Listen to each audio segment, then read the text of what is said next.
woman's voice called out my first name. I turned and saw the unfamiliar bleached hair before I saw anything else. Then I noticed how tall she was. In high heels, she was almost eye level with me. She quickly moved the last few steps, asking if I remembered that we had been introduced about a year ago. Up close, her almond-shaped blue eyes were dreamy and sad, even though she was smiling. I remembered her, but didn't recall the hair, the bright red fingernails, and glossy lipstick. She told me her name again, and I asked immediately whether her hair had been different when we first met. Her face clouded over, and she nodded. Then she turned casually to check the surroundings. We were in the entrance hall of the mansion. I followed her look. A few people were in the dining room and several more in the glassed-in room next door. But Hefner wasn't in sight, and there was a kind of lull in the air. Dorothy led the way to the long, curving staircase that ended at Hefner's private second floor, and we sat down on the third step, where she told me what had happened to her hair. She wasn't simply beautiful, I thought as I watched her talk. She was unbelievably exquisite, despite the gaudy makeup and dyed hair. Her eyes were gentle and soft, vulnerable and enchanting.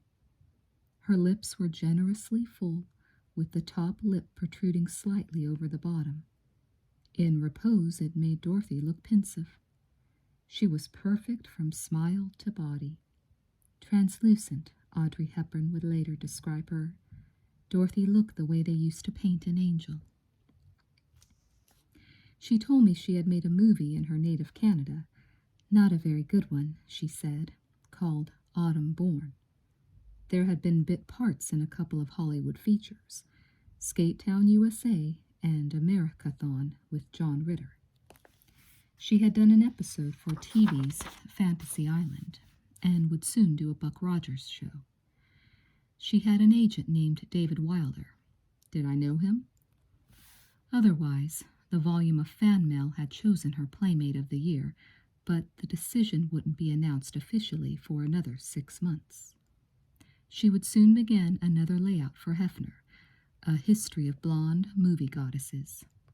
Dietrich, Harlow, Monroe, Bardot, Veronica Lake, and others, with herself made up as each of them, posing naked. Just after she asked me to stay and have dinner with her, Hugh Hefner appeared with Sandra Theodore, his special lady. He was in one of his countless pairs of silk pajamas, small Pepsi bottle in one hand, pipe in the other, as usual. Sandra had been a Sunday school teacher before her Playboy career.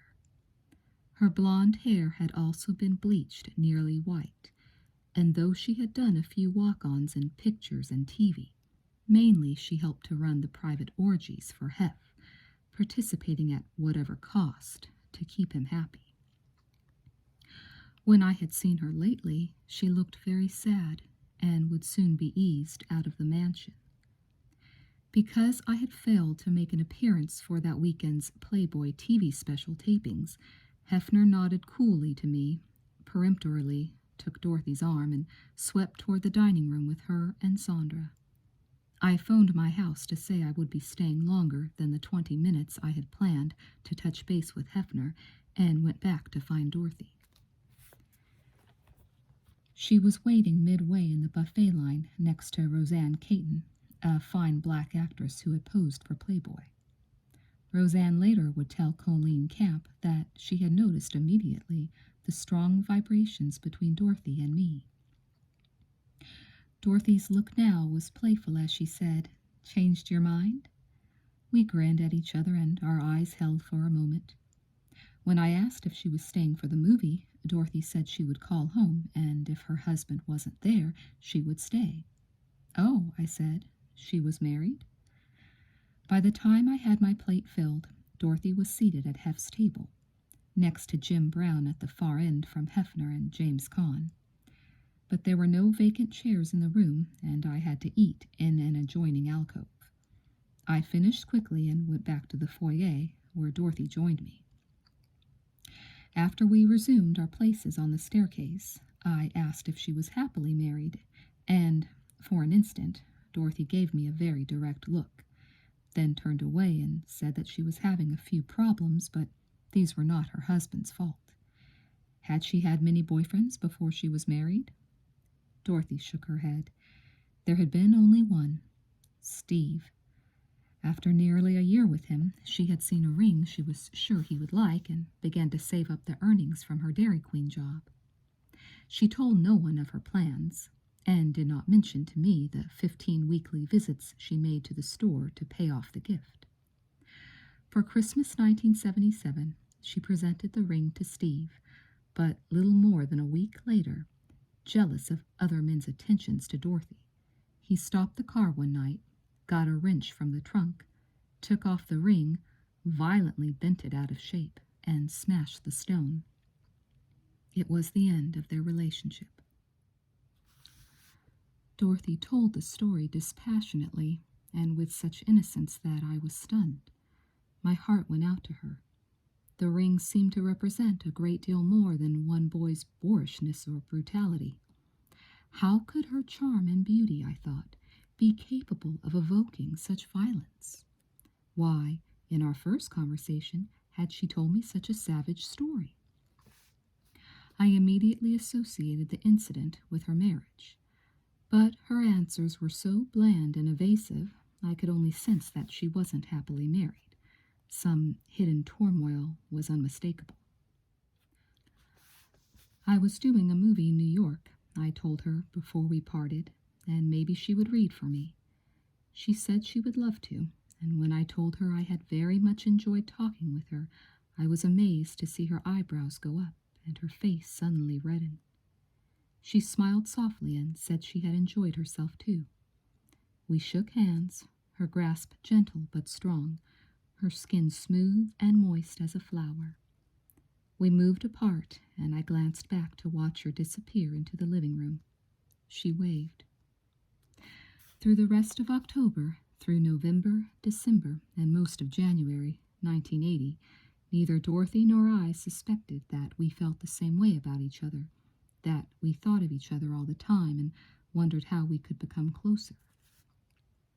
Finally, one Sunday early in the new year, we walked by the ocean, and it was no longer possible to hold back our feelings.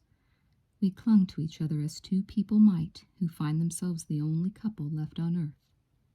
One day since yesterday, she would call those magical hours, a phrase which came to represent so much more than I could possibly have imagined. She arrived that special Sunday around 1 in the afternoon, wearing high-heeled shoes and a white cotton dress with a tight skirt that clung to her body. She was a little nervous, I could see, but the tension didn't make her any less beautiful or kind. While the water for tea was heating in the kitchen, Dorothy sat on a wooden stool near a doll that was suspended from the chandelier, an ugly witch in green, riding a wooden broom. Dorothy blew on the string, swung it to make the witch fly in a tiny half-moon arc, jerked the string to make her hop around. She laughed, petted the witch sympathetically, and looked at me. I leaned over and kissed her quickly and lightly on the lips for the first time, and then backed away, apologizing. Dorothy reddened, but she didn't say anything. Suddenly I decided we should take a ride down to the beach. There would be no people at this time of the year, and we could take a walk. We could have our tea later. Dorothy jumped off the stool, delighted at the idea. It was January 20th, only the 6th visit we had since our talk on the mansion stairs. One was on New Year's, the first day of the 80s and a fresh beginning for both of us. Our decade. Every time I saw her, I thought in tens of years, but all we had had until then were hours. Yet the closer we became, the more it seemed as though we had known each other all our lives. The first thing I had done was to call Dorothy's agent, trying to set up a meeting for the three of us. David Wilder was an ambitious, hustling young man who seemed anxious to please, perhaps to the disadvantage of his clients. Although Playboy had pointed several young playmates toward Wilder's agency, both companies discouraged talk of any official connection between them and often appeared to disagree. But it seemed as though Wilder's allegiance at the time was to his main source of talent and entertainment. He and Hefner had a pretty believable good guy, bad guy routine going, not exactly unusual in show business, where ultra-personal pressure tactics are a fine art. As a go-getter, Wilder knew at least one thing about my career. I had been most successful discovering or directing women, among them Ellen Burstyn, Cloris Leachman, Eileen Brennan, Madeline Kahn, Tatum O'Neill, and Sybil Shepherd. Sybil was tall, blonde, blue-eyed, and no longer in my life. Could similar lightning strike again? Wasn't Dorothy tall, blonde, blue-eyed, and almost 20? Nearly the same age as Shepherd when I had met her? On the phone the first time, Wilder was not even subtle. What Dorothy needed, he said, was someone to take her under his wing and guide her on the right path. She had a lot of talent, but she was new, shy, and not yet a professional actress. Hefner, added Wilder, thought she definitely had something unique. He quoted Hef, "a very special lady." When I mentioned that Dorothy seemed extremely sensitive, Wilder exploded. Sensitive? She was too sensitive. What I had meant, I said, was that somehow I would hate to make her cry. Wilder dropped his voice and said he knew exactly what I was saying because he had seen her cry. "It goddamn breaks your heart," he said. I asked, a touch sarcastically, what she had been crying about, and Wilder reacted with a guilty-sounding, "Uh-huh," followed by a quick laugh devoid of humor. Dorothy later told me that, except on one occasion, when she had cried, Wilder had behaved himself with her. Wilder spoke of Snyder with unconcealed hostility. He was a pain in the ass, a real creep, who stuck his nose in everything, Wilder said. Snyder would call up and yell over the phone. Dorothy never said anything bad about this guy, but Wilder knew she wasn't happy. "Don't say I said anything, but that marriage is not going to last. I don't know how she can stand him." I wondered why Wilder had decided to reveal so much of Dorothy's situation. What were his real motives, and Hefner's? Dorothy was often naive about people's intentions. She believed the things people said, and although I warned her several times not to judge another's motives by her own, it was difficult for her to learn. She always presumed that everyone's intentions were as pure as hers, and even if they were not, perhaps they were not as bad as they seemed. She looked for the positive qualities in even the most obvious villain. It's no coincidence that Beauty and the Beast was written by a woman.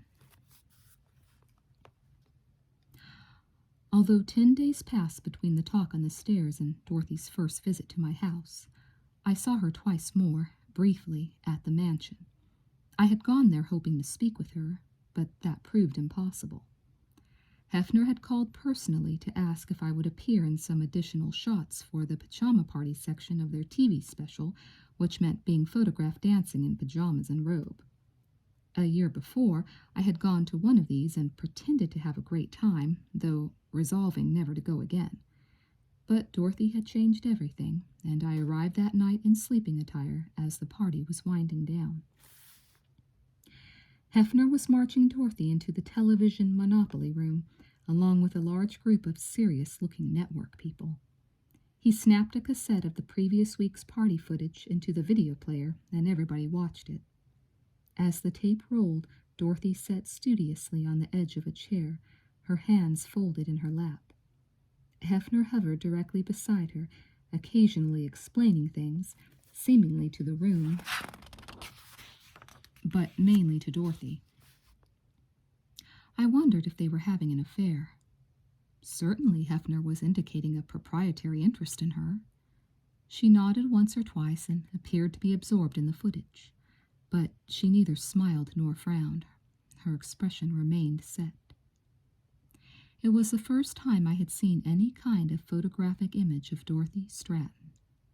She might be one out of hundreds dancing, but when the camera caught sight of her, whether far away or close up, it seemed to be photographing only Dorothy. Her presence cast an almost hypnotic spell. Most uncanny was how subtly different she looked every second. Each time I looked at Dorothy during the months I knew her, she looked different from the way she had looked the moment before. I would keep trying to decide which Dorothy she really was, but she turned out to be all of them, flickering the way the moon does on the sea. Even on Hefner's monitor that night, in passable documentary footage, this shimmering, intangible quality was unmistakable.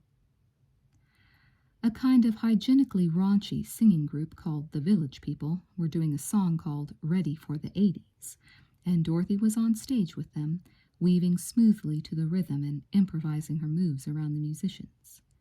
She made the promise of the coming decade inherent in the lyrics a breathtaking reality.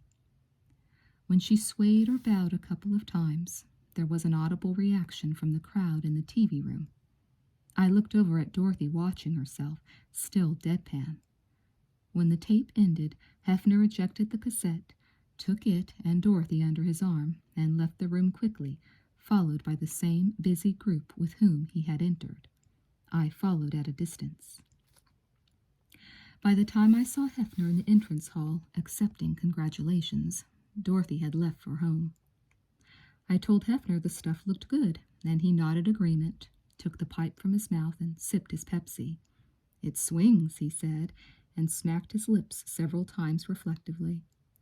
Trying to sound detached and objective, I made a remark about the blonde girl who seemed interesting, and Hefner again nodded, also with restrained enthusiasm. His tone was patronizing. There was something special there, he agreed, though he wasn't sure exactly how much she could do. She would need a lot of help, he thought, but certainly there was something there. I brought up the possibility of a part for her in the new picture we were preparing, and Hefner pursed his lips, nodded again, and said he had heard about that. I had figured he might have been told. To not mention it would have made him think I was trying to do something behind his back, and therefore interested in Dorothy for other than professional reasons.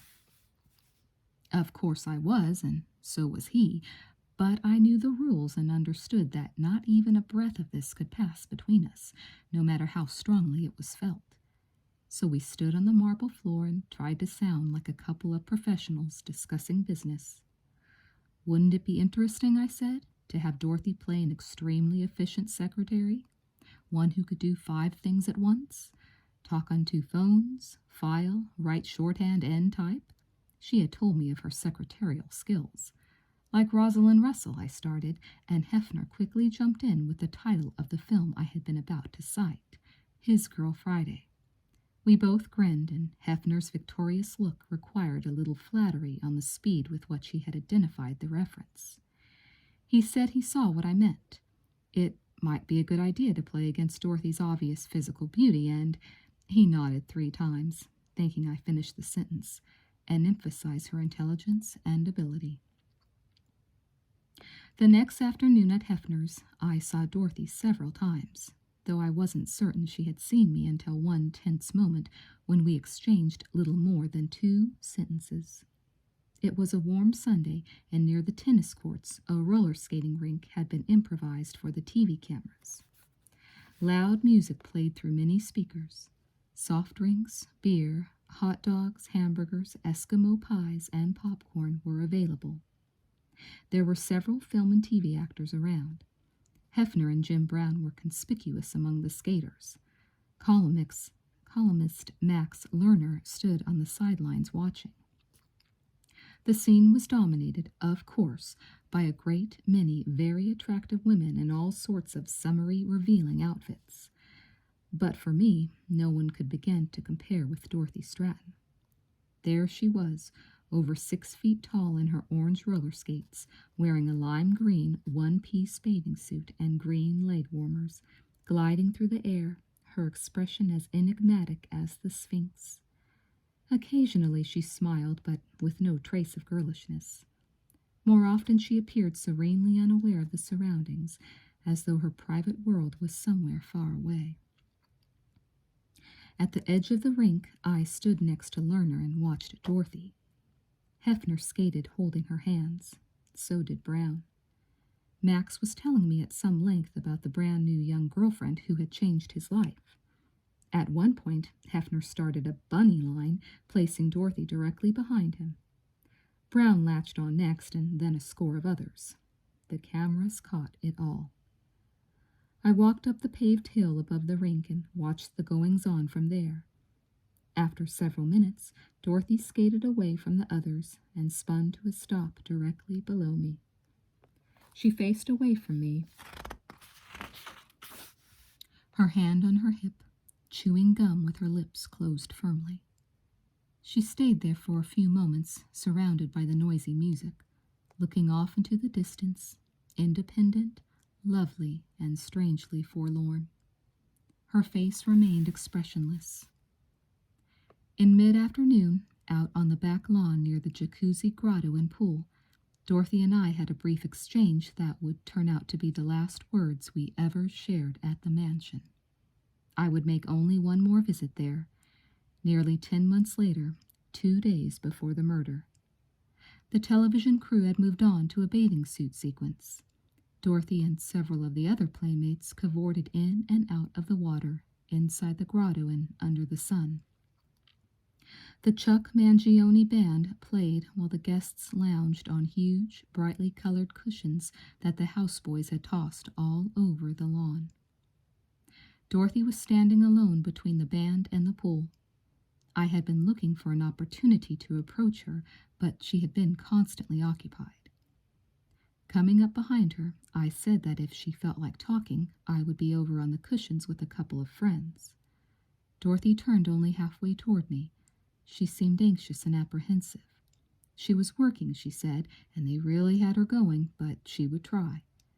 I could now see dimly into the grotto, realized they were shooting and began to apologize, but the assistant director called out irritably for Dorothy, and she moved off quickly into the darkening waters. One of Hefner's closer pals, Nikki Blair, came over to where I stood. "She's quite something, isn't she?" I turned and nodded agreement. "She was very sweet," Blair went on, asking if I had spoken with her. "A little bit," I said, and asked if she went with Hefner. I had been wanting to put the question to someone, and it came out almost before I realized it. Nicky shook his head slowly and said, "Nah." I looked at him closely to see if he was on the level, and he grinned, a surprisingly soft yet cynical look in his eye. "Once in a while," Blair said, "one gets by him." I felt relieved as I looked back at Dorothy. They were telling her to pose higher up in the water, the better to see her torso, while Nicky said, "But she's married to a real prick." I was beginning to wonder why all of a sudden Nicky Blair was volunteering this information to me. We had never discussed any other women, or Hefner. We never had more than a few pleasant, brief business conversations. He continued about Dorothy's husband, how he came around the mansion in tank tops, flexing his muscles. "I don't know how she can stand him. She's such a sweet person, a real sweetheart. Hef can't stand the guy. He puts up with him because of Dorothy, but otherwise, no way. The guy is horrible." I mentioned the possible role for Dorothy and explained that the script was still being rewritten. Blair said he would talk to her about me and put in a good word. He phoned a day or so later and told me he had had a long talk with Dorothy. She was very much looking forward to meeting with me. On the 1st of November, Dorothy walked into my house for the first time. She wore a frilly white cotton dress and a large floppy straw hat. If the dress was almost transparent, the heels too high for anyone to walk smoothly, and the red nail polish inappropriate with the dress and hat, Dorothy nevertheless looked as though she had stepped out of the 19th century. We took tea in my office, where she sat up in the tan leather armchair. I sat on the blue couch, and we talked about the film. I explained to her the part of Amy, the efficient secretary who was secretly in love with her boss. The character and the relationship ended up considerably different by the time we started shooting. Linda McEwen played it, but at this point I was planning to tailor the part for Dorothy.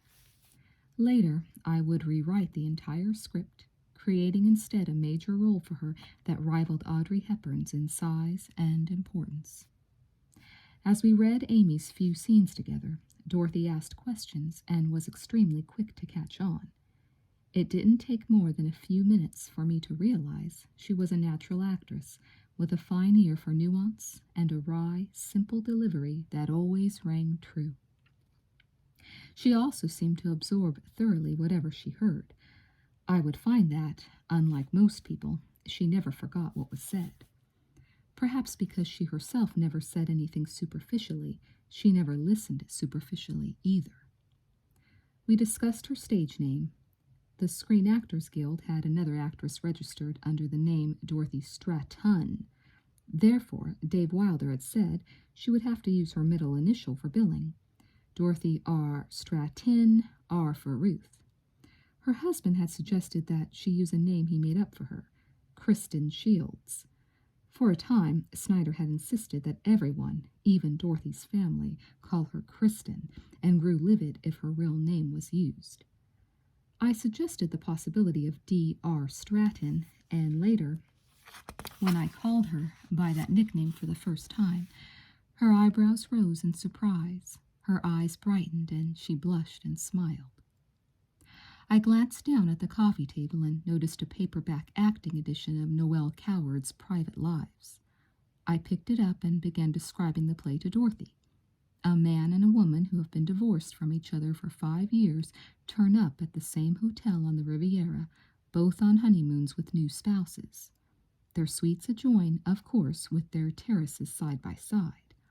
After a while, inevitably, the two old lovers find themselves alone together, sharing a drink in the moonlight. The orchestra below plays the same old popular song, which naturally was their song. Someday I'll find you, moonlight behind you. After a breathless silence, the woman looks out to sea and speaks tremulously. Extraordinary, she says, how potent cheap music is. Dorothy's smile warmed the room, and I read her a couple of pages from the love scene in the second act. Amanda, don't laugh at me. I'm serious. Elliot, seriously. You mustn't be serious, my dear one. It's just what they want. Amanda, who's they? Elliot, all the futile moralists who try to make life unbearable. Laugh at them. Be flippant. Laugh at everything. All their sacred shibboleths. Flippancy brings out the acid in their damned sweetness and light. Amanda, what happens if one of us dies? Does the one that's left still laugh? Our tea long since finished, we had a couple of cigarettes. Her husband didn't allow her to smoke, Dorothy said, but she sneaked them when he wasn't around. I knew how she felt, I said. Officially, I wasn't smoking either. She had to leave for the Playboy studio, so I walked her to the olive green 67 Cougar she drove. We shook hands, and I said I would like to see her again to read over some other scenes. There were no other scenes yet, but I didn't tell her that. We were both stalling. She drove away, and I went back into the house, knowing I was hopelessly smitten by her. We were both busy professionally, and nearly 6 weeks passed before we saw each other again. But I thought about her all the time, and we began talking on the phone. I called Dorothy one night in Dallas from New York. She told me about the Playboy fans, how sorry she felt for them.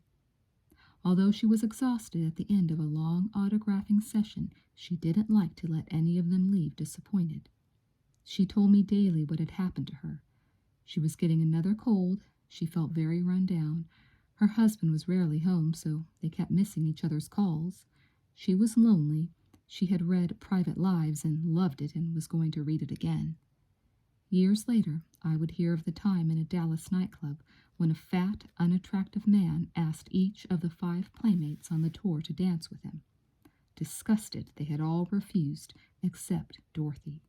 She took him as her partner, and he turned out to be as good a dancer as she was. He had been a dance instructor.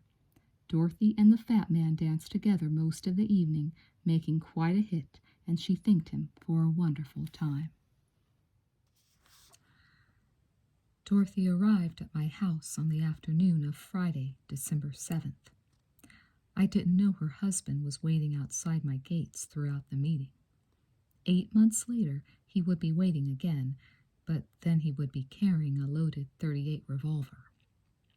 Although Dorothy would know, I would not.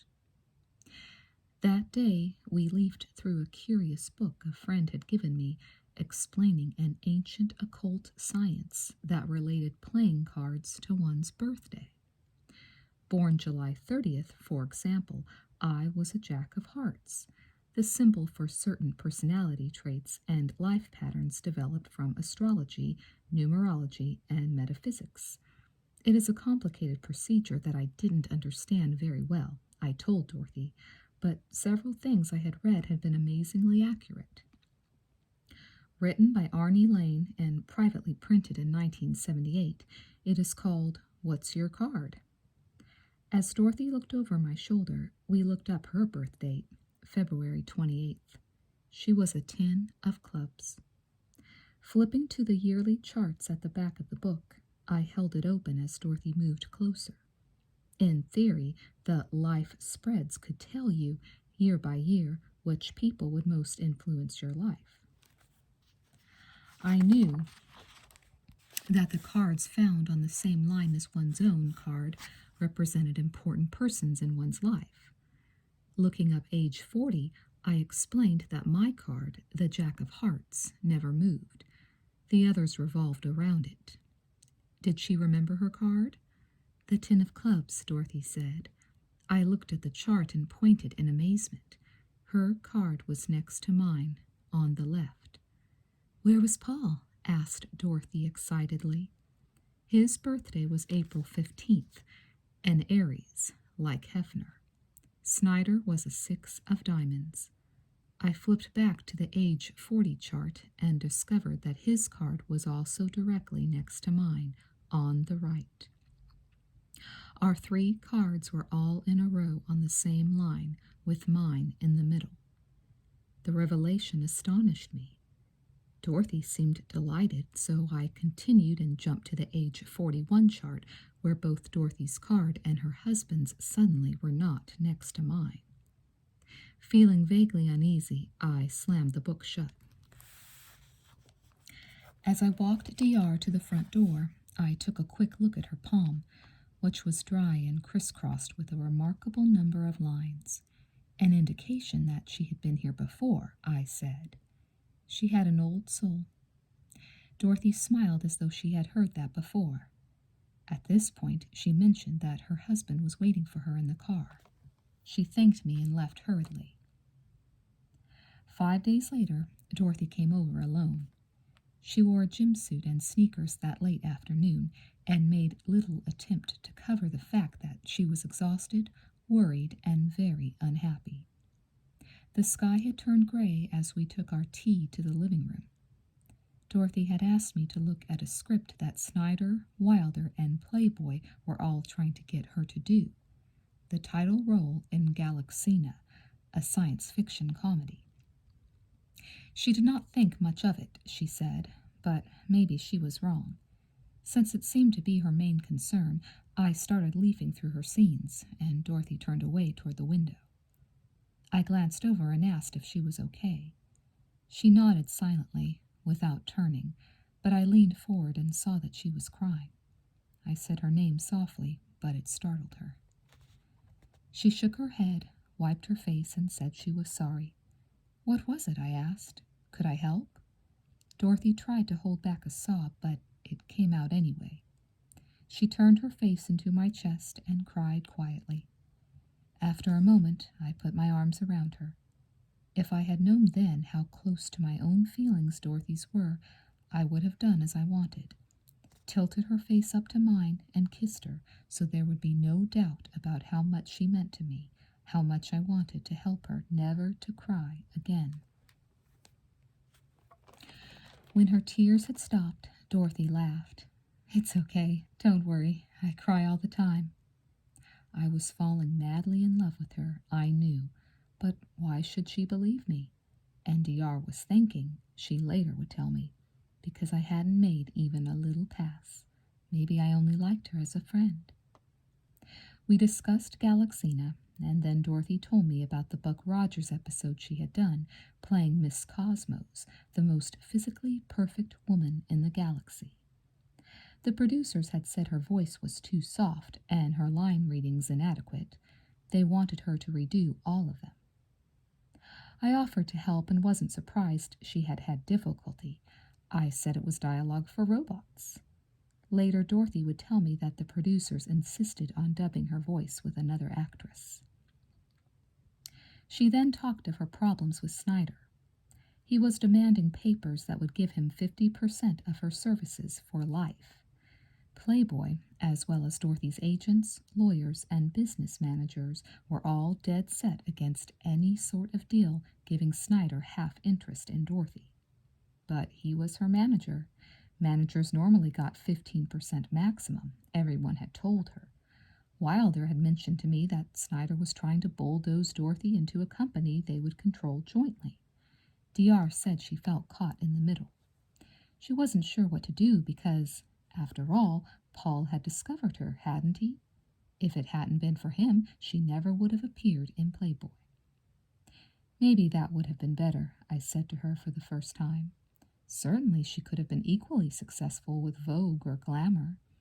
Her face, hands, feet, height, and shape were perfect for the fashion and commercial world, and there was her great potential as an actress. The Ford Model Agency, DR said, had asked to send her out, and she was surprised because that kind of agency didn't normally hire girls who had posed for Playboy. Had she signed with Ford? No, said Dorothy, because Mr. Hefner had been upset about the idea, wanting her to sign instead with Playboy's model agency, what she did. So Hefner wouldn't let her go, I thought, naked or dressed, not if it didn't help him or his empire. As though Playboy's new agency, the old Chicago-based agency, I would learn, had been disbanded because of numerous incidents of prostitution, could do the same for its clients in the international fashion world as the long-established and highly regarded Fords. This had been the chance for a playmate to alter her image. But of course Hefner wouldn't look at it that way. Based on what I knew of models' fees, Playboy didn't pay its own very well. The $500 daily fee covered days that often went to 12, 14, or 16 hours, longer still on deadlines, with no overtime pay. Playboy only recently had given the girls a raise to the $500, DR said, which meant they were now being slightly less than thrice underpaid. A high-class call girl could earn twice that much in 1 hour, and the Playboy girls often had to throw in the sex for nothing. The magazine that paid extravagant sums to its writers paid, relatively, a pittance to the women for whose pictures it was bought. The writers brought the magazine respectability. The women were a dime a dozen. Snyder wanted Dorothy for life. Between him and the Playboy machine, she had been maneuvered into a net, and she was beginning to realize how tight it was. I tried to sound reasonable and said I thought her husband's request for 50% was uncalled for. Under most laws, he was already entitled to half of any earnings she might have during their marriage. But that was how she felt anyway, DR said. It wasn't her money, it was theirs. She felt strange. It was as though Paul didn't trust her, as though he thought she didn't love him. That was certainly how it sounded, I said. A look of deep resentment came into her eyes, like a dark cloud over the sun. There was rage in it, too, and bitterness, and a profound contempt that was chilling, as though I had confirmed her worst suspicions, that Snyder was interested in her only for the money she could make, the power she gave him, that love never had been a real consideration. When I suggested she visit her family for Christmas, despite her husband's objections, she said she couldn't because he would be so angry. But I didn't really know what Dorothy meant by angry, and she never elaborated on the word, nor did she allow me ever to meet Snyder so that I could better understand. I hadn't had much exposure to men who consistently browbeat women, much less terrorized them. But Dorothy had seen little else from men all her life. Snyder was like most of them, and when they got angry, they could be dangerous. Molly Bachelor said Dorothy often acted as though Snyder was not much different from most men, that this was simply the way life was. If Dorothy wanted to visit her family for Christmas, she ought to be able to. If he wanted to stay here, she wouldn't mind, would she? Dorothy said no, and tried to make it sound as conventional as possible. How could she tell me the whole story? Paul says we can't afford it. He hates his family, and he doesn't like my family, and my mom doesn't like him. She looked sad. I'd like to go home, though, Dorothy said, and changed the subject again. DR left for a couple of hours to attend an acting class. When she returned, she was elated. Her teacher, Richard Brander, had said in class that she was doing very well indeed. Had she done a lot of scenes? No, mainly monologues. She had done Emily from our town. Did I know it? Taking several speeches from the ending in the graveyard, Dorothy had put them together into a monologue. Several people told her she had made them cry. 11 days later, on the night before Christmas Eve, DR came over again. A few days earlier, she had sent me the biggest Christmas card I had ever received. Its cover featured a drunken reindeer too pickled to care about tomorrow. The greeting inside read, "Bingle Gels." Above this, Dorothy had written, "Dear Peter," and below, "Forever my love, Dorothy," exaggerating, for my benefit, the loops of both Y's. I had told her that in graphology, large lower loops indicated a healthy sensuality. Reading it over, she wondered, perhaps, if her husband might ever see the card, and then quickly after "Dear Peter," she added, "and Blaine." I put the card near my desk so that I could see it every day. I responded to her card with a serenade, the earliest form of courtship I had learned. Since my first girlfriend, I had always sung to the women I liked. I started with an old Sinatra standard and looked at Dorothy as I sang, "You're just too marvelous for words." Dorothy knelt on the couch and beamed at me, looking both giddy and embarrassed. Her face was flushed, making her teeth even whiter, and her eyes looked merry. She rose quietly and moved slowly until she was behind me. Now she could listen without my seeing her. It was the sweetest reaction I had ever seen, and only increased the feeling of the lyric, "Looking for the light of a new love to brighten up the night." She had her elbows on the piano, her chin resting on cupped hands. The look between us meant only one thing. It was hard to believe that the vibrations I was getting from Dorothy's side of the room were as strong as the ones I was sending. Then she was back on the couch, curled up as attentively as a cat, and when she recognized the words of the love story song, I could see in her eyes that she understood the gesture. How long does it last? Can love be measured by the hours in a day? We slowly walked out to her car. I had so wanted to kiss her, to take her in my arms and hold her close. When we stepped into the driveway, Dorothy pointed upward suddenly. There was a full moon, dimmed by the mist or smog. The air was damp but pleasant, and there were small white clouds against the dark sky. As we looked at the moon, a soft rainbow slowly appeared around it. A sign meant especially for us, it seemed. Didn't lovers always take the weather personally? I said she ought to write a poem, not knowing that she often wrote poems, and Dorothy just smiled. We hoped to get together again. About the movie, we said. My daughters were staying with me, I told her, and since the three of them had barely done more than say hello in the entrance hall, I suggested she drop by while they were here. I wanted the girls to get to know her. On New Year's Day, Dorothy came by for a short while with her 11-and-a-half-year-old sister, Louise, but my kids had already gone home to their mother. When we saw each other on January 20th, Dorothy already had a bad start to the new year. Every day Snyder became a bigger problem, and the Playboy sessions were exhausting her once more.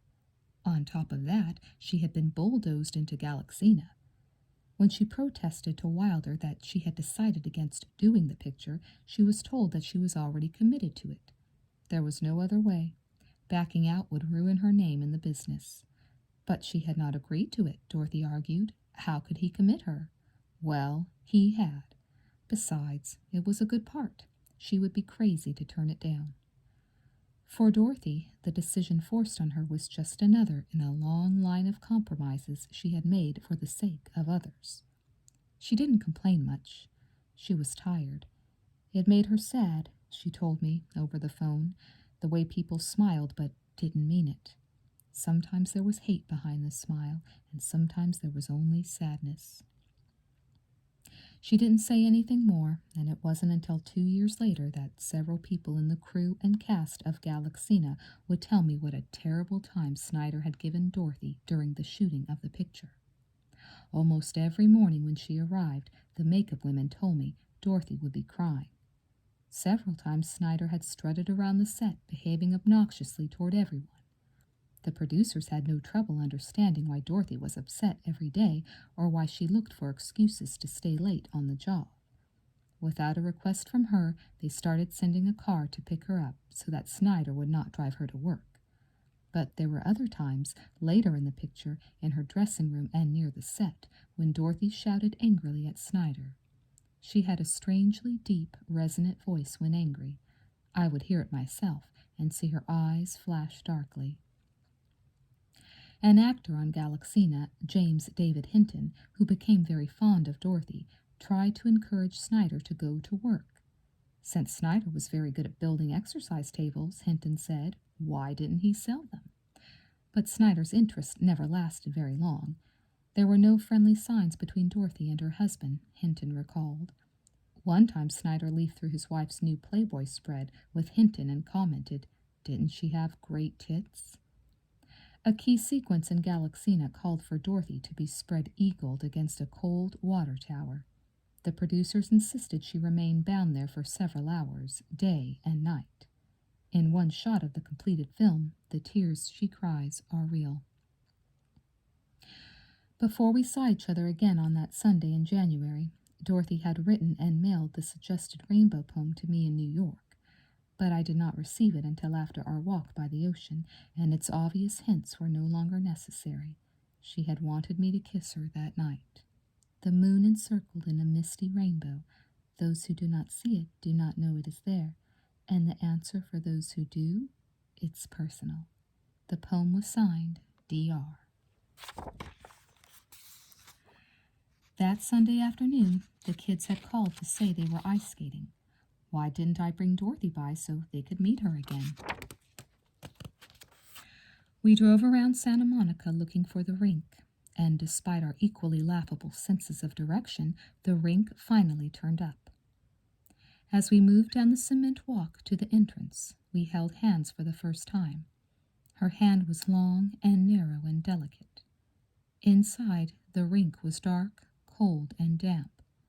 Dorothy wobbled precariously on the high heels. Antonia, age 12, saw us and yelled out. Then 9-year-old Sashi waved and they skated over, followed by several friends. It was a sunken rink with a metal fence around the top. I had to squat to get a kiss. Dorothy couldn't even do that because her skirt was too tight. Another of those dresses insisted on by Snyder, guaranteed to immobilize her. Dr. smiled anxiously at the girls as I gave them each a quick kiss. Tony whispered, "She's very beautiful, Daddy." Sashi echoed the sentiment, for what she received a withering glance from Antonia. The two of them gazed at Dorothy. They had seen me with many women over the past 2 years. Tony whispered, "She's the best one, Daddy. I can tell. She looks really nice." We then drove to the ocean and parked near a deserted beach. Dorothy took off her shoes and we stepped down the incline onto the sand. The sun was still high and very bright. I took her hand again and we walked for a time in silence. We moved closer to each other. I tucked my left arm around her back and she rested her right hand lightly at my waist. We walked that way for a while, both looking down. I glanced at Dorothy. She was snuggled against me, gazing straight ahead. Each step became more difficult as the sand got deeper and we sank down further and further. The sunlight poured over us for all the world to see, yet it was as though we were protected by an invisible, shrinking cocoon that both shielded us and brought us closer, every moment. Finally, my legs were too heavy to move another step. As I turned to Dorothy and gathered her in my arms, she was trembling. Then I realized that I was too. For several moments we embraced, neither of us moving. I could feel her everywhere. Our bodies seemed to absorb one another right through our clothes. We looked at each other, and she brought her arms up in front of her, hands below her chin. Her face was in shadow, her hair rimmed in gold by the sun. I held her close, her arms pressing against my chest, and I moved closer and kissed her. She drew her eyebrows tightly together, closed her eyes, and kissed me back. I don't know how long the kiss went on. I had never experienced anything like it. Love, it is said, is like an addiction, and nothing had ever seemed more true. Her mouth was so sweet, it would be impossible to ever get enough. Then we locked arms and continued to walk along the beach in silence. We didn't have to speak. We both knew that what had happened hadn't happened to either of us before. The world came slowly back into view, and I noticed that in the distance someone was taking pictures of us. I stopped and turned us away sharply. When I glanced back, the photographer had veered toward the ocean, as though he were snapping the beach or the waves. How long had he been there? He now moved casually toward a woman trailing behind him. Amateur photographers? Another pair of lovers? Someone from Playboy? How could they have known we would be on the beach? For some reason it didn't occur to me that Dorothy might easily have been followed to my house and then to the beach. At that moment I dismissed the thought. We sat down on a piece of driftwood, and I put my arms around Dorothy. The man with the camera was even farther away. He probably recognized you, Dorothy said. He had probably recognized her, I said. But I wondered then if there was a chance we had been followed, if someone had been instructed to snap pictures of us, someone who thought they might be useful. Maybe Playboy or Snyder was already on to us. But then I told myself I was being paranoid and melodramatic. We kissed again, with the sun hot in our faces. Our lips burned together. It felt as though we were drifting slowly down a peaceful river, with everything serene and in place, on the first day of the world. That evening I caught a plane back to New York, and next morning, with my LA street number as the return address, Dorothy mailed to me at the plaza a greeting card with a color photo of an ocean beach at sunset. Against sky and sea was the dark silhouette of a woman leaping for joy. Inside she had written, Monday, January 21st, 80. Dear Peter, one day since yesterday. Love, Dorothy, XOXO.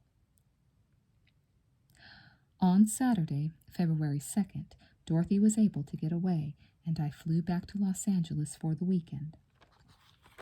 That evening I started a fire in the living room and turned on the music. Lying on cushions by the hearth, we kissed and clasped each other, each embrace more intense than the last. Dorothy was tender but careful. When my hand rested lightly on her breast for a moment, she removed it, and we continued to kiss. She was right. The kisses were enough. After a half hour, the kissing had reached such a peak that I felt we had made love to climax 3 or 4 times. Dorothy was sitting up, the fire reflected in her eyes. The light flickered, and her beauty was like an extraordinary mirage, too glorious to be real.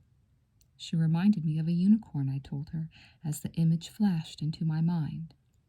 She was unique, certainly, with the purity and grace symbolic of a unicorn. Dorothy asked what it was, and I remembered that the kids and I had bought little plastic pins on the boardwalk in Venice, and among them was a white unicorn head. I got it from the desk drawer and gave it to DR. She looked at the pin curiously. So this was a unicorn. She had seen them around, but hadn't known what they were. Had they ever existed? I didn't know for certain, I said, though it seemed to me that nothing was ever really made up. DR was delighted with the pin and made it hop through the air as a child might. She looked like one just then, and I realized how young she was, not 20 until the end of the month. She couldn't pin the unicorn to her blouse, she said, because her husband would wonder where it had come from, So she put the pen carefully into her purse. I never would see it again. We talked and kissed again, but soon she had to leave. It seemed as though she had just arrived. The next day, Blaine Novak and I had an argument about Dorothy, about her role in the picture and in my personal life. He was convinced that Playboy had maneuvered Dorothy into the movie, that I was being set up romantically. It was no secret that I had a weakness for blondes, and no secret that Hefner wanted a movie star for Playboy. Nicky Blair, David Wilder, and Hefner himself were all putting down Dorothy's husband and bending over backward to throw her and me together. Novak was afraid I was going to get hurt. Here I was necking with the girl for a couple of hours, and then she went home to her husband. Did he have to draw me a picture? If there was a plot of some kind, I said angrily, Dorothy certainly was not involved in it. Novak couldn't be sure, but he doubted that too. Although from the way he said it, I knew he didn't trust Dorothy at all. Hefner was no dope, he went on. If old Hef himself, he conjectured, was interested in Dorothy, and why would he not be? There was obviously a better chance if her marriage was over. I might have her in the picture, but Hefner had her under contract for another couple of years. And don't forget, Novak concluded, Hef can be pretty vindictive. I was in turmoil. The intention had been not to become romantically involved until Dorothy left her husband, but she gave little indication of any such plan. Novak had worked on my own worst fears. Although I knew he trusted women much less than I did, his worries about the film were justified. Any way I looked at it, the circumstances were very tricky. So when DR called that Sunday, I was feeling desperate. She was at the Playboy studio shooting with Cassili and had no time off. I couldn't handle the situation, I told her. I was going crazy. It was important for her to be in the picture, and I didn't want our personal relationship to jeopardize that. She was married, there was no getting around it, and she would have to decide what she wanted. Until she did, we would have to keep things between us strictly professional. Dorothy was flustered. She wasn't sure what I was really saying. My tone was anguished, but the words were terse. I would be working all day, I said, and flying back to New York the next day. I would call her from there. It was not my finest hour. Much later, DR told me she had cried after we hung up. Cassili assumed Snyder had upset her again and was furious. She had cried often over the last 3 months. After my call, she had not been able to work any more that day. She thought it was over between us. Our first argument, we had only 2, had been sparked by Novak's ostensible concern, and when I called Dorothy from New York, I apologized for my outburst. I had been confused and frustrated and had taken it out on her. No, Dorothy said, I was right. The situation wasn't fair to me, but it was difficult for both of us, I said, and I told her Novak's theory, that it was possible Playboy and Wilder had tried to manipulate us into a relationship to get her a better part and a better deal. I didn't mention specifically Hefner's possible involvement or ulterior motives. She agreed, but did I think she herself was involved in any such plot? No, I did not. I thought that she and I had fooled them. We had fallen in love. Dorothy asked if Blaine had said that he thought she was involved in a conspiracy. I told her he was suspicious by nature and very worried about the picture. Dorothy understood that his attitude would, of course, make our situation even more difficult.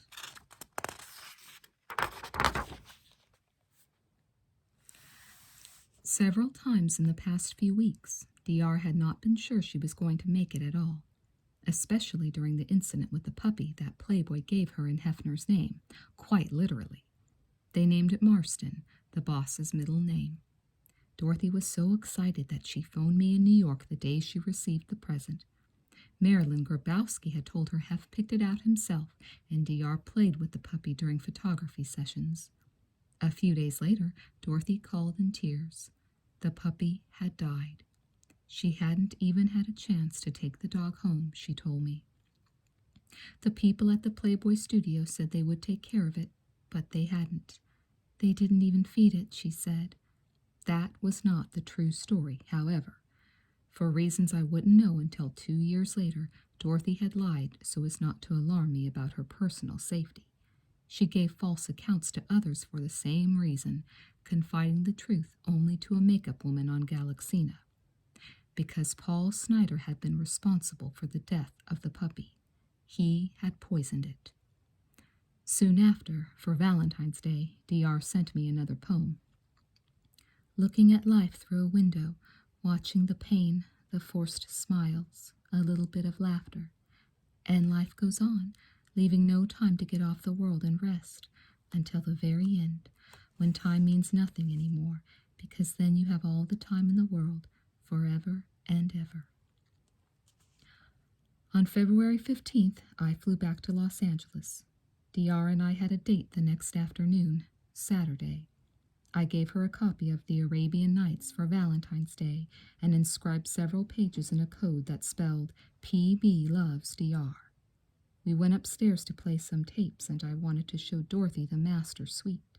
2 bedrooms, 2 bathrooms, 2 dressing rooms. Sybil and I lived there together for 5 years, but I had never asked anyone else to share the place with me. I realized how much I wanted Dorothy there, anywhere, all the time. As the tape played, we sat on the edge of the bed and kissed. Soon we were lying on the bed, and it became difficult for us to stop kissing. Then DR stood up and walked out onto the balcony overlooking the fountain and courtyard. The sun was going down. I followed her, and we looked at each other for a long time. We were thinking the same thing, and I could tell from the look in her eyes that she was afraid going any further would be wrong. I knew it myself, but the temptation was too strong to deny. She shook her head ever so slightly, and after a moment I nodded and said, "I know." The tension left her face. It would simply be too difficult, she said, to go back to her husband afterward. It was already difficult enough. We kissed and held each other. We had better get the tea now, I said, and DR smiled as she took my hand and we went down to the kitchen. After dark, we lay by the fire in the living room. We wouldn't see each other for more than a month, not until she came to New York for rehearsals toward the end of March. It was going to be a long month, we both knew. I told her it would be very difficult for us until she decided whether or not she was going to leave her husband, but that I didn't want her to leave him for me.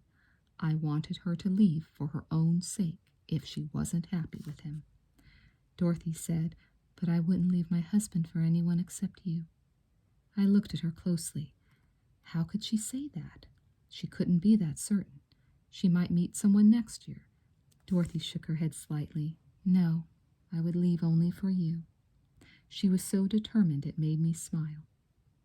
The room was dark, but I could still see her eyes, soft and sharp at once. Before she had met me, I said, she must have known there were problems in the marriage. I knew before we got married, DR said. It was already different 6 months after we started going together. Why had she married him, I asked. I didn't want to have an argument. That was a hell of a reason to get married, I said. But Paul had wanted to very badly, DR told me. My Playboy issue was coming out, and I guess maybe he was getting insecure. I felt sorry for him, and I loved him. I still love him, but it isn't the same anymore. I don't know what's wrong. I told her it sounded as though she wasn't in love with him anymore. But why? He's good to me. He cooks. I come home. I'm exhausted. I'm cranky. I just go to bed. Most times I don't let him touch me. I just don't like to do it with him anymore. Every so often I have to, every 2 or 3 weeks when I run out of excuses. How long had it been like that? A long time. But since last summer it had been worse.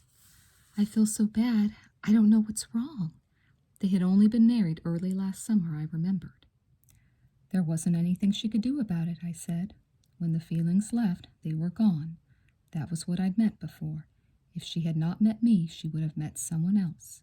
She certainly wasn't happy. She looked at me. There would never be anyone but you. The words were almost chilling in their sureness. For a moment she sounded like an oracle. She sat erect, with a bitter look. I can turn off my emotions, you know, she said.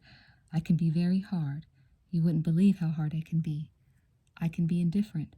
I can stay with Paul, and that will be my life. But why would she settle for so much less than she could have? I didn't understand. Because I already had Steve, and now Paul is my husband, and then I get divorced, and then it's you and me, and after you, someone else, and then someone else. She shook her head. No, I'm not going to go through that. I've seen what my mother's gone through like that, and I'm not going to. She looked deep into my eyes. Peter, if this isn't very important to you, please let's not pursue it any further, because it's going to be difficult for me now, but it would be even more difficult later. Every word struck clearly. It was very important, I said. It was the most important thing in my life. Dorothy asked me to make a promise. If you ever get tired of being with me, please don't stay because you feel sorry for me. I wouldn't want you to feel about being with me the way I feel about being with Paul. I promised and said I hoped the same went for her feelings about me. She nodded. But I never would, she said. We were saying our vows, I realized, as I hugged her close to me and said I never would either. In the early hours of that morning, Dorothy wrote me a poem. A thought in the night, lying awake in wonderment, at the simplicity of happiness and the complexities of foresights which may never be, because the present will slip into the past, and then the future is now, and the past will never be, recaptured and spent the way it should have been, and the present is spent by questioning the future. Around midnight, long after Dorothy left, I had a strange vision. It was so sharp I felt as though I had actually seen across the city and into her bedroom. Something terrible had happened to her. I could see Dorothy quite clearly, lying on her back, a dark male shape above her. Only her face was illuminated, the rest of her in blackness. She was staring directly into my eyes as the man moved on her, and the look on her face was one of pure horror. I blinked, but the picture stayed there. The horror in her eyes increased. It was as vivid as a nightmare, but I was wide awake. To make certain, I glanced around the room, and then looked back. Dorothy was gone.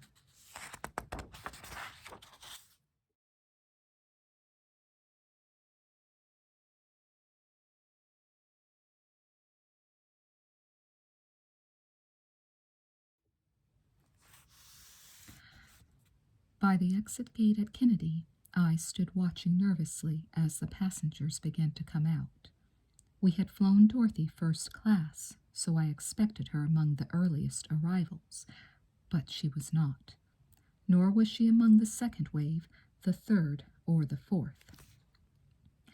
A 747 carries a lot of people, and this one was full.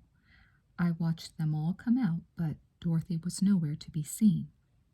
The last few passengers straggled out, the stewardesses and the pilots already long gone. No Dorothy. I felt terrible. She must have missed the plane. But why didn't she call? She had at least 4 hours to reach me. It didn't make sense. I backed away from the exit, turning to ask the whereabouts of information, and fumbled for the typed piece of paper. American Flight 32 from L.A., arriving 9:02 p.m., Saturday, March 22nd. I started off along the corridor, walked 20 or 30 paces, and then, for some reason, thought better of it and headed back toward the gate and the plane. As I turned the corner, a woman was just coming through the doors at the far end. At first I wasn't sure, but then I knew. It was Dorothy, all right, and she was a mess. As I think of her now, she looked adorable coming toward me, high heels clomping along, the skirt too tight, shortening her steps. She was trying to walk quickly, carrying 2 suitcases, a purse, and a shopping bag, her hair going every which way. She looked most of all like a teenaged kid who had just run away from home, carrying everything she owned. I was so relieved to see her, I started laughing, and she laughed with me. I grabbed the suitcases, both heavy, and we bumped down the escalator to the baggage carousels, where we eventually picked up another 4 bags. She had brought virtually all of her clothes and books. It was funny, she said. It felt as though she was moving out. Even Paul had commented on it. She was very talkative and bright and excited. I spent the time trying to look busy with the luggage, just to avoid staring at her dumbly. She chatted on about the last few weeks at Playboy. The only thing that had kept her going was knowing each day brought her closer to New York. Although Dorothy hadn't really told me that before, she said it matter-of-factly. But it was difficult sometimes to keep up with the importance of what she appeared to say so lightly. DR veiled the truth to protect the listener. Yet when she trusted someone, she spoke frankly. She wasn't coy and she wasn't a flirt, but she was often shy, which made her quiet. Dorothy believed everyone else's life and opinions were more important than her own. When she was hurt, it usually went unspoken. She understood and was quick to forgive. I would never know exactly what Dorothy had gone through to prevent Snyder from coming to New York. The Galaxina experience, among many others, would have already made DR fully aware of how much more difficult her work would always be if Snyder was nearby, and both of us knew his presence in Manhattan would make things impossible for our relationship, yet we never spoke of this except by implication. A couple of times she mentioned that her husband wanted to accompany her for the shooting and asked my position. I told her it would be a closed set and no visitors were permitted. Later, she said she had explained this to Snyder, but that he still wanted to come with her. I said this was a difficult role for her and that the picture would suffer if she was upset emotionally. Knowing his nature far better now than I did then, I realized what an extraordinary accomplishment it was keeping Paul Snyder out of New York. She had made her choice, and this was the first victory she had won for us. We stopped at the Wyndham Hotel on 58th Street. It was better for her to check in alone and get settled, so I went back to my room at the plaza to wait for her. Not very much later, bathed and changed, she was at my door. She walked in and we kissed for a long time. Then we toured the suite. She loved it. We could see all of Central Park up to Harlem, bordered by Fifth Avenue and Central Park West. We could watch the sunrise and set. It was like living on the most extraordinary set with perfect lighting. The truly beautiful days of spring, just after the equinox, coincided with Dorothy's arrival. On our first evening together, as a kind of romantic farewell to winter in Manhattan, it snowed, just enough to make a pretty picture. A gentle snowfall for Dorothy, who had never been to New York and was delighted. At Nicola's restaurant uptown, we sat at a small, round table between the main rooms. Everyone who went by, without exception, looked at Dorothy.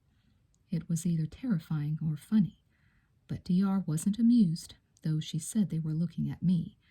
Dorothy could be both polite and naive. After dinner, we went back to the plaza and then took a ride through the park in a horse-drawn carriage. Dorothy picked a particularly sweet-looking palomino. The driver asked if we wanted the short tour or the long tour, and I looked at DR. She mouthed, "The long one." It was like a ride on a magic carpet. The horse seemed to float. When Dorothy got cold, I gave her my jacket, but we warmed quickly in each other's arms, riding along the winding roads of the park, a light snow still falling.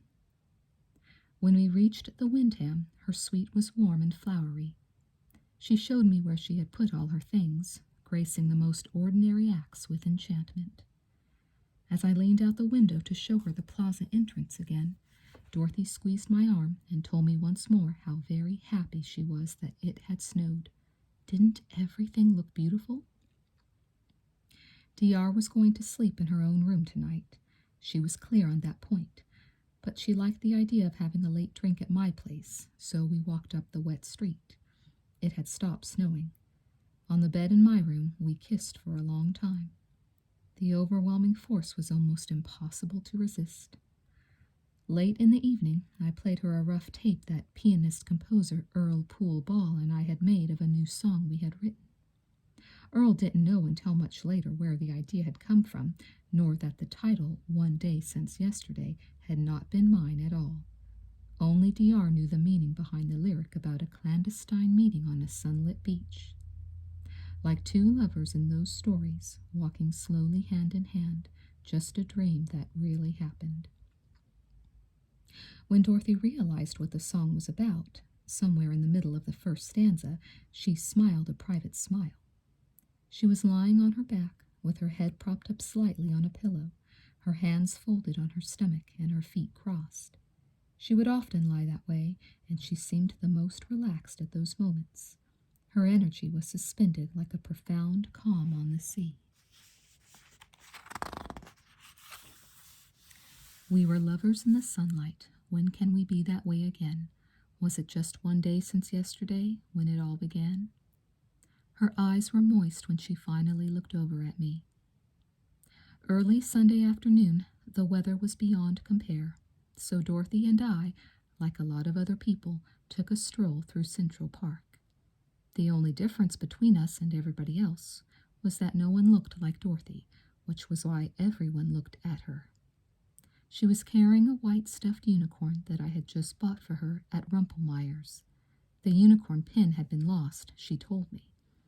Since it was uncharacteristic of DR to lose things, and since, I would discover much later, a unicorn figurine Mario Casilli gave her for her birthday, Dorothy had told a makeup girl at Playboy that she loved unicorns, also was never found, it is reasonable to assume that Snyder uncovered both gifts, figured them to be special love tokens from me, and disposed of them both in anger.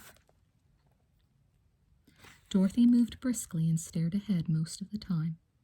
I kept up with her and tried to look both formidable and oblivious.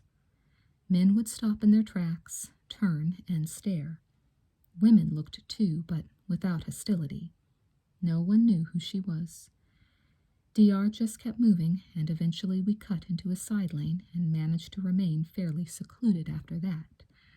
But since both of us were nearsighted, we had no idea how conspicuous we really were.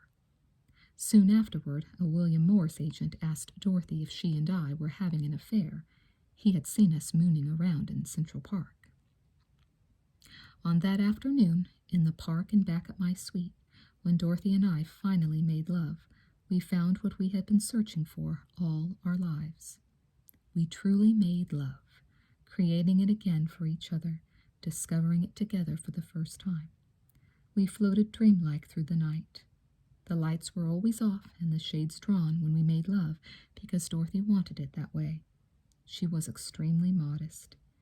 Every moment it became clear that we seemed to fit each other's forms, like two halves of a finely broken shell.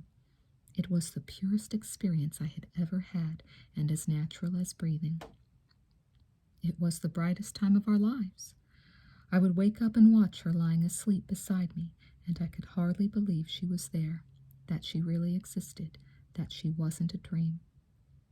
There was something miraculous about Dorothy Stratton, something not altogether of this world. I knew it even then. She had to leave early on Monday morning. Too quickly. She was dressed and gone.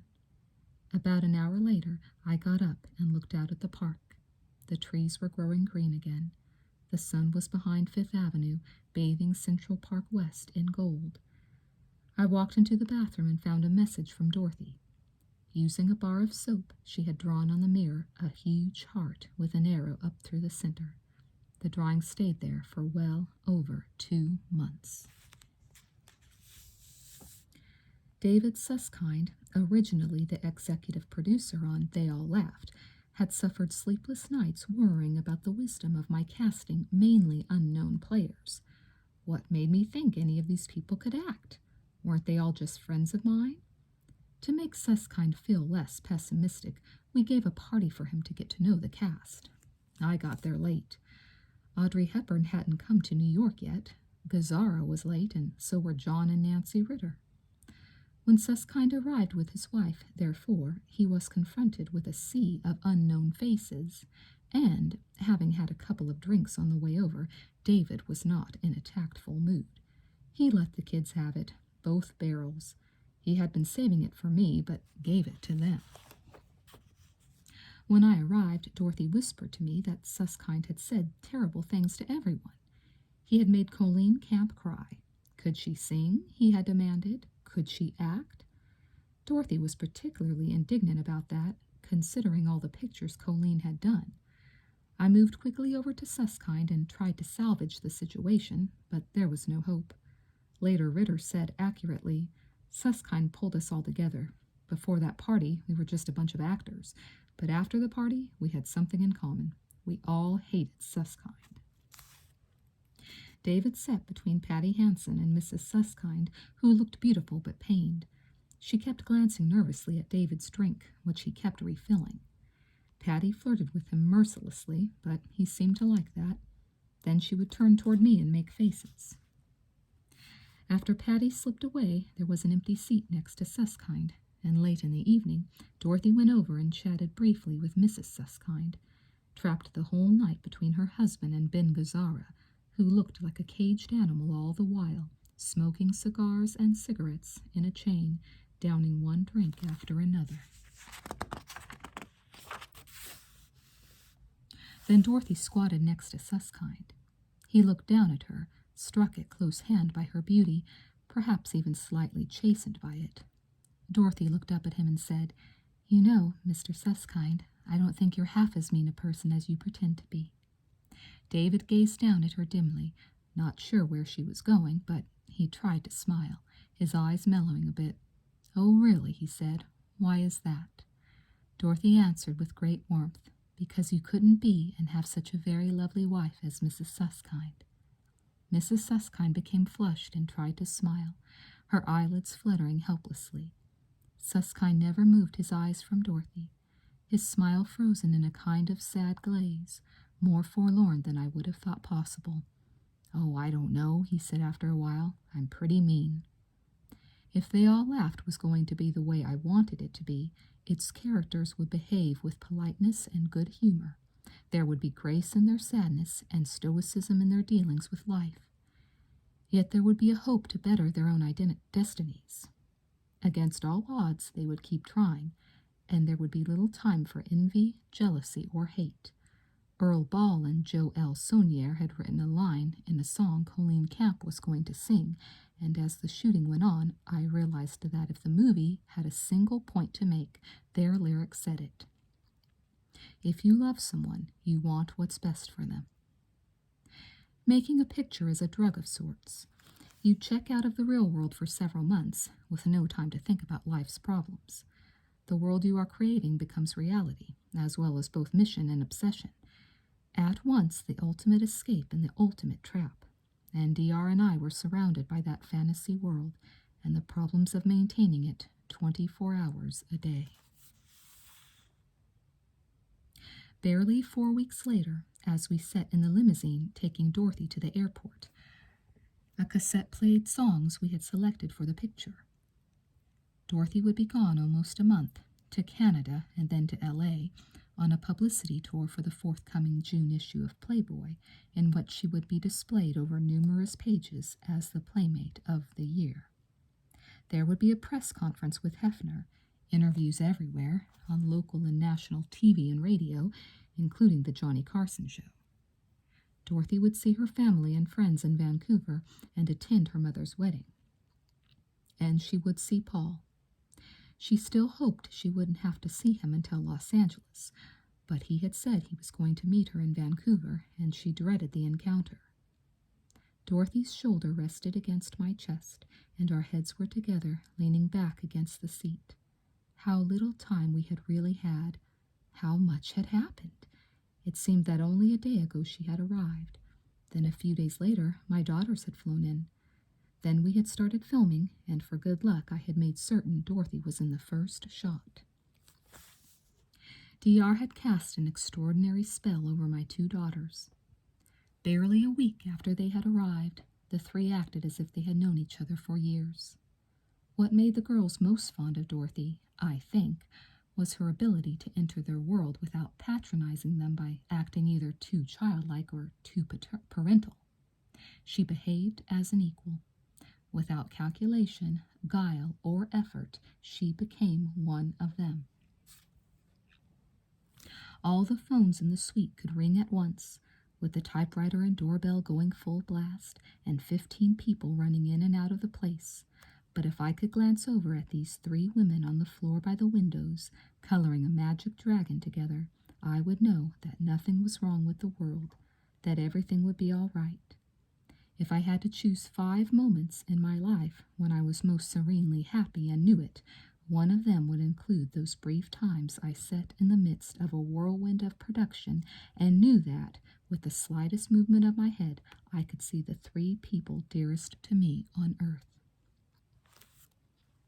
The girls and Dorothy established a bond that proved very strong. Antonia was just at the age when she wanted to be older by 8 years, and DR had a way of making her feel older, which gave her an air of maturity. But Dorothy made Tony laugh too, which was not that easy. She made us all laugh. Her own had such joy it was irresistible. Her face would flush, her eyes tear, and she would bring her hands to her cheeks with delight, like a small child. Or she'd throw back her head and laugh with such abandon you were swept along and realized with surprise that you were laughing yourself. Dorothy's acting was like that too. She couldn't make a wrong move. Most of the time she looked unruffled, and this apparent casualness gave her amazing power. She learned faster than anyone I had known, absorbed everything instantly, and never slipped backward. She was a born star, the epitome of the blonde beauty. True picture stars are not only unique, but a dream of perfection. Movie stars can be manufactured through staging tricks and photography, but Dorothy was, on every level, the real thing. It was impossible to take your eyes off her. DR had an extraordinary ability in dealing with people's temperamental side, especially mine. She usually managed to make me laugh at myself. Once, during a production meeting, when she sensed the beginning of an unnecessary upset, Dorothy leaned over to me and whispered, "Your heart, darling, your heart," with a tiny smile in her eyes and a grave note of concern in her voice. It made me laugh out loud the first time, and DR used the line at equally appropriate moments ever after. She never failed to get at least a grin from me. The director's girlfriend is a difficult role to play in the picture community, a glass house with all the lights on. Dorothy was married, we were adulterers. We tried to be discreet when the cars dropped us off at the end of the day. Dorothy went to the Wyndham and I to the Plaza. She would come over to my suite within the hour, usually as soon as the production people had gone and we could be alone. Since we had to be up by 6, we couldn't go to sleep too late, though of course we did all the time and never felt tired. There is nothing like being in love to make you feel alive. You know the beginning and end of all things and times. It can't be spoken in words, but it can be seen in the farthest depths of your lover's eyes. She wrote me a poem and left it by the bed one morning when she went out. Holding each other, our bodies perspire. I want to say so many things that hopefully my eyes portray in silence. Your hands so slender, I feel them as a blind man, carefully touching every part of me as if it will be for the last time. I close my eyes and fill the room, so full of emotion, and we sleep contentedly in each other's arms, knowing the morning will bring a new day of love. A midnight walk to Doubleday's bookstore was dear to us. We knew then, and dinner at Nicola's, or at Lang's Japanese place on Columbus Avenue, or room service at the Plaza, or breakfast in the Edwardian room. On weekends I would cut the picture in the suite while DR went to a play or a movie. When she came back, I always stayed at the cutting table longer than I said I would. She brought me plates of cookies and never made me feel pressured. On her 3rd night in the city, we went to the bookshop together for the first time. Dorothy was like an enthusiastic college student picking out paperbacks for the new year. I kept forgetting she was just college age. By nature, DR was scholarly, so I wasn't surprised to learn she had been a whiz at school, finishing in the top 3rd of her class. She had done a high school essay once, she told me, on homosexuality. I asked why she had chosen that subject. She was just interested, she said. Didn't know anything about it and thought she would find out a little. Had she? Yes. It was okay, but it wasn't for her. More than once she mentioned that she had thought of studying law. For a week she worked as a court stenographer in Vancouver, but the evidence and photographs she had to see had shocked her. Robbery, rape, murder. Those were things on TV or in the movies, she said, but seeing them almost firsthand was too terrifying.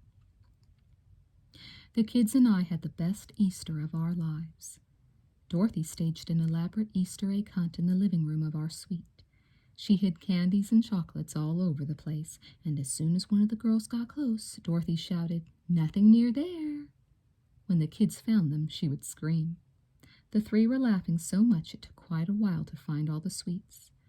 Tony found most of them, but Dorothy made sure that Sashi found the one real egg and won the prize, a beanbag dog.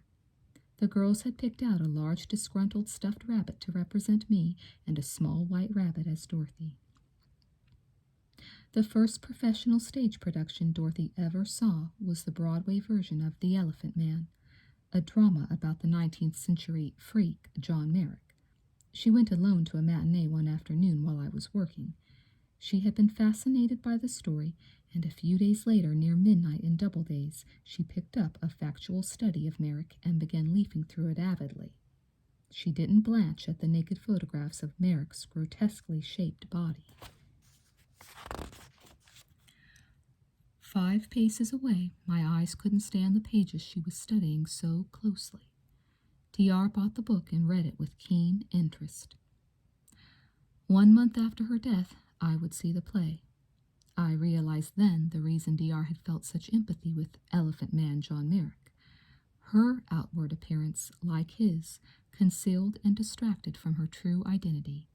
His grotesque form masked a pure and loving spirit. For most people, it was equally impossible to see beyond the dazzle of Dorothy's beauty.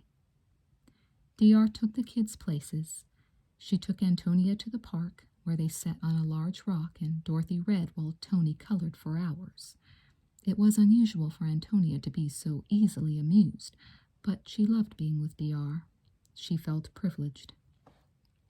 Several of the drawings in the coloring book were marked by Antonia and Dorothy, or by Dorothy and Antonia, and one DR signed and dated Antonia and Dorothy, March 31st, 1980. The funny thing was that Tony had little regard for possessions.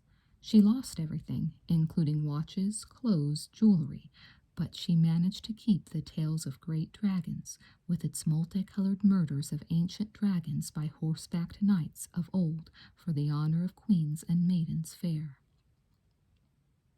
In the midst of those idyllic days, the shadow of Snyder was always with us.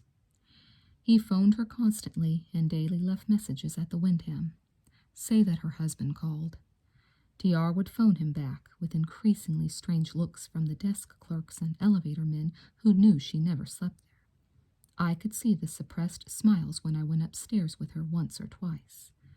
By the end of shooting, she had come to associate Snyder with the room at the Wyndham and told me several times that she couldn't bear to go there any more. After one long phone conversation with him, Dorothy told me, "Paul wants to move into a house so we can start having children." She made a face and shook her head. "I'll buy him a house," she said, "but I'm not going to have children with him." At the time, it was almost funny to me. The code of the 80s. I thought I knew what she meant. Certainly the house was a way of repaying whatever she thought she owed him, but everyone she knew advised her against buying it. Her business managers, lawyers, and agents, her Playboy associates, and her mother thought it was foolish. They told Dorothy that Snyder was just trying to get his hands on some American property before there were any more problems in their marriage, as he knew there were. A divorce might not yield enough cash after the 50-50 split to pay for a new house. But now, with the 100% still intact, Snyder could use all of his wife's money. But it was their money, Dorothy said, even though she had earned it. They were married, just as it had been their Mercedes, though only Snyder drove it. For the weekend of May 2nd, Dorothy planned an elaborate surprise for me that she pulled off splendidly. At considerable cost, inconvenience, and risk. She flew down from Montreal on Friday, landed at Newark, took a cab to the plaza, and just before midnight pushed the doorbell of Suite 1001. She had enlisted the help of Audrey Hepburn's 19-year-old son, Sean Ferrer, and asked him not to tell me, but Sean unwittingly told Blaine Novak, who spoiled the surprise by revealing her plans to me. Yet I fell asleep that evening, and when the bell awakened me and I opened the door to find Dorothy standing there, she seemed to have appeared like the vision of a long-remembered dream of paradise. She looked so beautiful that it took my breath away. I forgot that I was pretending to be surprised, and I was. She was so happy, she said later. She wasn't used to happiness. She had come to New York to confirm that we were very much in love with each other and that to pretend anything else was useless. She was going to have to do something about her marriage because, neither of us said it, but it was implicit, we wanted to be together, live together, travel together, have children together. She had brought along an advance copy of the Playmate of the Year issue with her photo on the cover. It was terrible. The contrast between the first layout she had done and this one was striking. In these pictures, she looked profoundly unhappy. A fixed smile was on the cover, with her eyes masking any emotion. There was something cow-like in the pose they had told her to assume in the low-cut dress, so the boys could see a sufficient amount of breast.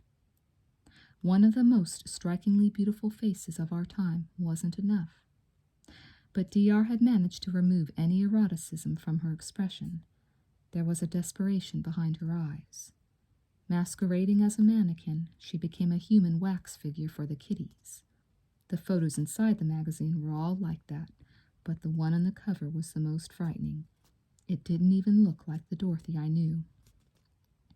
My body looks so much older, too, she said objectively, with only a trace of regret for the youth she had seen so briefly and enjoyed so little. I didn't want to look at the pictures too closely, but Dorothy insisted on going over each page carefully. She wanted my opinion. She had been worried about several of the photos, about how her breast appeared and about the awful one with the dog who had died. In March, the first time we slept together, I noticed that her left breast was smaller than her right. The change had occurred early in 1979, right after the first few Playboy jobs. I just got worn out and I got really sick. I had to go to bed for 2 weeks and I lost a lot of weight. My left breast got smaller than my right. There always was a little difference, but after I lost all that weight it became much more noticeable, one full bra size different. She looked very unhappy. Maybe, I thought for a moment, the change was her body's way of trying to disqualify itself from the job that made her so sick, but I didn't say anything.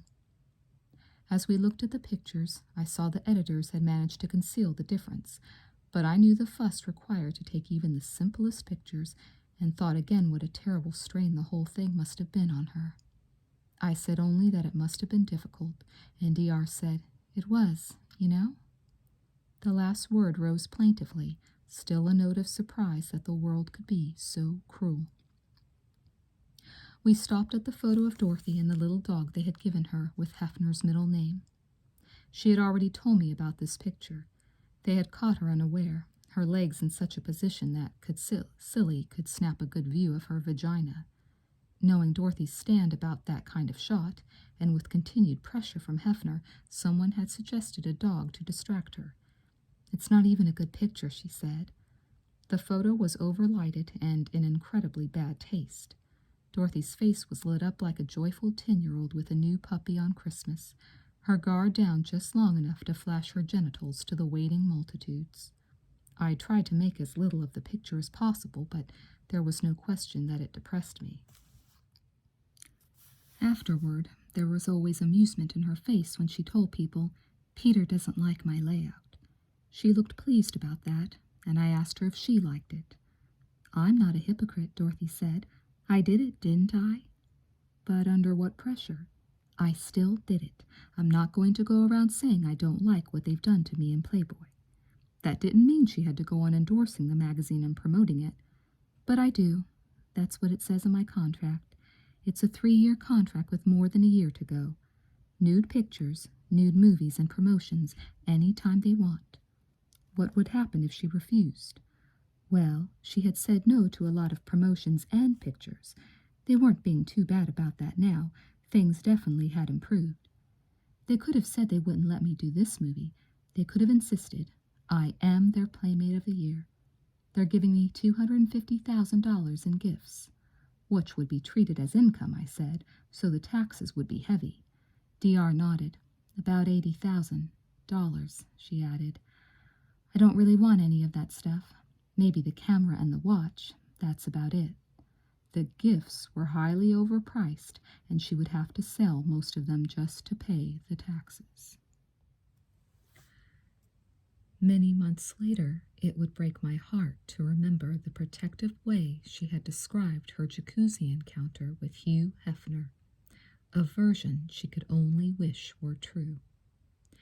After everyone on his staff and all his friends had told her repeatedly how impressed he was with her and how interested in her career, Dorothy said, he had surprised her in the jacuzzi late one night and made an obvious pass. She told him that she was getting married and wanted to be a good girl, and Hefner said she was a good girl and left her alone. On that weekend in May, DR added only that Hefner had become considerably more insistent after the night in the jacuzzi. One time he banged on her door until she finally had to open it and tell him to please leave her alone, that she had a boyfriend and planned to be married. He had gotten angry that time, she said. He was even angrier, I later realized when I knew the truth. The rejection had been much stronger. Hefner had miscalculated and moved too fast. His best game hadn't been good enough to overcome his misjudgment of Dorothy's character. Of course Hefner would be angry. He had stolen a single round and lost everything to Snyder, a local boy just this side of a bum. DR changed the subject to James Caan, the mansion's resident movie star, who had also been difficult and another source of pressure. He had asked her into his room for a drink. There she found one of the regular women waiting, and Caan immediately went at it with this girl, which quite surprised me, DR said. She got very angry and left the room. I was so mad at Jimmy that he would think I'd want to be involved in something like that. He was never very nice to me afterward. Then there was the lawyer Playboy recommended, who chased her around his desk and started to take his pants off. Her crying finally made him stop. And then the relative of a top Playboy executive, who traveled with her on the early promotions and only booked one suite, then became drunk and abusive when she wouldn't share his bed. She had lain awake all night on the couch in the living room, too terrified to sleep. He might sneak in and rape her. And there were others she had thought were gentlemen who disappointed her. TV star Vince Edwards acted as her friend and then turned on her when she refused his advances. That wasn't friendship, Dorothy said. Patrick Curtis had been a gentleman, she told me, one of the only gentlemen. Was Paul faithful to her? No, but she didn't mind. It was a relief not to have to make love with him. All I think about is getting it over with. He goes to sleep right afterward, and then I can read or write or watch a movie on TV. I remembered again the first time we had made love, not 2 months before, how modest she had been and still was, not only about showing her body, but in the way she behaved. When she got out of bed, she always wrapped a large white towel around her, and that lovely night in May, when I made a grab for the towel, she cried out sharply and ran to safety. When she returned and slipped back under the covers, I commented on how modest she was and wondered how on earth she had ever lived through all those photo sessions at Playboy. I asked jokingly, not expecting an answer. Dorothy gave one anyway. Hate. I looked at her, my smile disappearing, and asked how she meant that. Dorothy spoke evenly, her eyes cool. I mean that I hated all those men so much, and my hatred was so strong it made a kind of invisible shield between them and me, and then I didn't feel as naked anymore. The hate was protecting me. I didn't know at the time which affected me more, the remark itself or the lack of anger or self-pity in her manner. She was just giving me facts, answering a simple question. Her Playboy companion, Elizabeth Norris, couldn't fail to understand the meaning behind Dorothy's excitement when she returned to Montreal in buoyant spirits, running along the hotel corridor calling Elizabeth's name. She was so happy. She was in love. When Dorothy phoned me, she insisted I say hello to Elizabeth, who of course pretended she had no idea who I was.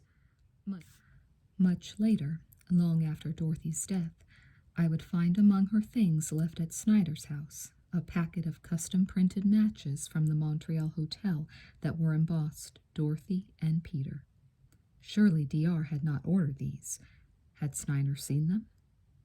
I warned Dorothy that Norris's loyalties might more likely be to the source of her paycheck, but there was such exuberance in her voice I couldn't press the subject further. On May 5th, from Montreal, Dorothy wrote Snyder a long letter asking for the freedom to be herself. I need some time to be me. She felt manipulated, controlled, and smothered. I just want to be my own person. She quoted an old saying, "If you love something, set it free. If it comes back, it's yours. If it doesn't, it never was in the first place." She mentioned the letter to me, but never discussed the contents. "I hope he understands," she said.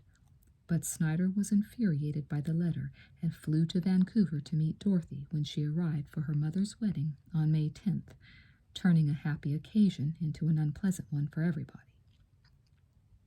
DR quickly told me over the phone what had happened. They were in a hotel in Vancouver. Snyder was downstairs. She could see him down at the pool. He had bullied her, she said, and threatened to leave, go to Hawaii, and never speak to her again. "Good," I said. "Let him go." But Dorothy was frightened, she said. She didn't know why. She was afraid to let him leave in such anger. She wanted to be his friend. He had been responsible for her success. I said that was a ridiculous way to look at it. "If I hadn't done Playboy," Dorothy said, "I wouldn't have met you, Peter." I didn't say anything. "Isn't that true?" "We would have met," I spoke quietly. That wasn't the point anyway. She did not owe him her life. She had done all the work. Hadn't he lived off her labors for 2 years? Dorothy's tone changed abruptly. "Snyder might be coming. Didn't she have her own room?" "No," she said. "Paul had moved into hers. He gave her no choice." She sounded confused and sad. Paul was heading for the elevator and she had to go. She didn't know when we could speak again. Several months later, Louise told me how sad her sister had been at that unlucky wedding, trying so hard to be gay for her mother, but ashamed of Paul and of what he had insisted she wear. It was the typical Las Vegas hooker's outfit: gold plunging neckline, gold spike heel shoes, too much makeup, hair overly curled. Nellie asked her to please wear a shawl over the front of the dress, at least for the ceremony. Dorothy was glad to wear it all the time. She hated the dress. Snyder made a practice of dressing her as lewdly as she would tolerate and taking her down to the nightclub district. Wherever they went, Snyder had arranged to be paid by the club for bringing in the Playboy playmate. He would march her in and parade her around for the boys to oogle, have a couple of drinks, talk loudly of his accomplishments with her, get his cash, and move on to the next spot. Now that DR was Playmate of the Year and starring in 2 forthcoming movies, one with Audrey Hepburn, John Ritter, and Ben Gazzara, Snyder could demand more cash for her appearance. He neither gave Dorothy $1 of this money nor declared it legally. It was like hooker money. Why give the dame any of it? Hadn't he made her? Wasn't he entitled to the tips? Dorothy went along with it one last time. She thought maybe it would help to pacify Snyder enough so that she could get back to New York without him and finish the picture. She couldn't think beyond that right now. Maybe if she gave in to Snyder, he would leave her alone for the remainder of our time in New York. To have that, she would sacrifice almost everything. But again, she would tell me nothing. She wrote a poem expressing her terrors and showed it only to Nellie, who knew nothing about our love, but was worried by the anxious, confused words. Since Dorothy had asked for it back, Nellie copied the poem for herself. The original has never been found. A tornado of thoughts sweeping the mind, wanting to close your eyes and open them again to a new beginning, or to start again on the right road. Life is a mysterious path which no two travel alike, and once the chosen path is taken, there is no turning back. Yet there is an alternative sometimes, a crossroad somewhere in between, which takes you on a different journey. Will I be happy? Yes. For how long? I don't know.